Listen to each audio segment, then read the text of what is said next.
आज विधानसभा के लिए ऐतिहासिक दिन और पूरे छत्तीसगढ़ के लिए ऐतिहासिक और हमारे पत्रकार साथियों के लिए बहुत ही अविस्मरणीय दिन रहा है, क्योंकि आज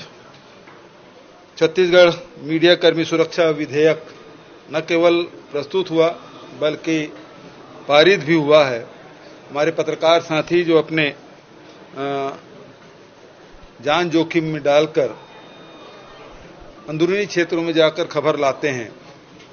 बहुत सारे ऐसे लेख भी लिखते हैं जिससे उनको, उनके परिवार के लोगों को खतरा बढ़ जाता है।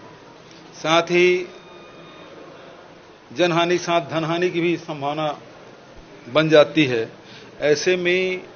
जितने भी हमारे पत्रकार हैं, चाहे वो इलेक्ट्रॉनिक मीडिया को हो, चाहे प्रिंट मीडिया को हो, चाहे पोर्टल के हों, सभी साथियों के जो ऑफिस में जो काम करते हैं वो भी और जो गांव में काम करते हैं उनके लिए भी न केवल अधिमान्यता पत्र जारी करने का बल्कि उसे रजिस्ट्रेशन कराने की, जिसको अधिमान्यता पत्र नहीं है, और कोई प्रेस यदि कहता है कि हमारे साथ में है और जो लगातार उसमें 6 महीने के अंदर में 3 लेख लिखे हों या स्टोरी की हों, ऐसे लोग हैं जिसको इस सुरक्षा मीडिया कर्मी सुरक्षा कानून के दायरे में लाया गया है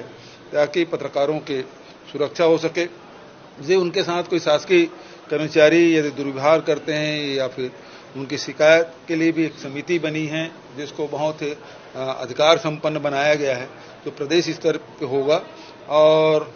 उसमें पत्रकार भी होंगे, उसमें अधिकारीगण भी होंगे। तो वो सब मिल के 6 लोगों की समिति बनेगी जिसके माध्यम से उसे सुनवाई की जा सकेगी और आवश्यक निर्देश भी दे सकेंगे और दंड भी का प्रावधान है। यदि उससे संतुष्ट नहीं होते तो अपील की भी प्रावधान रखा गया है। लेकिन यदि कोई गलत शिकायत करता है तो उसके भी उसमें दंड के प्रावधान रखे गए हैं। तो इस प्रकार से देश में इसकी चर्चा भी थी, प्रदेश में इसकी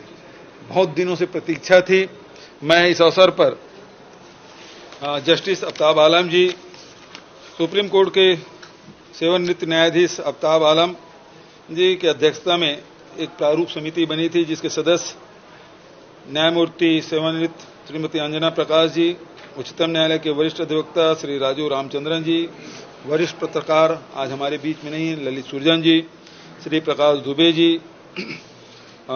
मेरे सलाहकार रुचिर गर्ग जी, महाधिवक्ता विधि विभाग के प्रमुख सचिव, पुलिस महानिदेशक, सभी इसके सदस्य थे और अनेक बैठकें राज्य में और दिल्ली में करके विभिन्न संगठनों से चर्चा करके इसका प्रारूप बनाया गया और उसके बाद इसके प्रारूप को विभाग को सौंपा गया। विभाग ने लंबे विचार विमर्श करके इसको विधेयक के रूप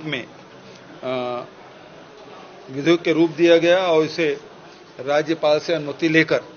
विधानसभा में प्रस्तुत किया गया और आज वो पारित हुआ है। लेकिन दुर्भाग्य ये है कि विपक्ष इसके लिए सहमति तो दिए लेकिन इसमें चर्चा में भाग नहीं लिए।